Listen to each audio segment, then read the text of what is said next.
जहन में रखे, अक्सर मैं कहा करता हूँ कि आमतौर पर जब मियाँ बीवी ज़िंदगी गुजार रहे हैं ना, तो बीवी अपने शोहर से बेजार नज़र आएगी।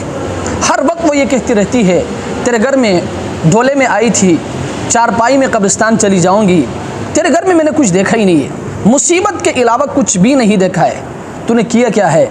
अगर कुछ किया भी है तो अपने बच्चों के लिए किया है, मेरे लिए क्या किया है? अब अगर इसी औरत को पता चल जाए कि तुम्हारे खावंद का इंतकाल हो गया, तुम्हारे शोहर का इंतकाल हो गया, फिर ये रोती रहती है, सारा ज़िंदगी ये रोती रहती है। जब भी शोहर याद आती है रोती रहती है कि मेरा खावंद ऐसा था, मेरा खावंद बड़ा अच्छा इंसान था।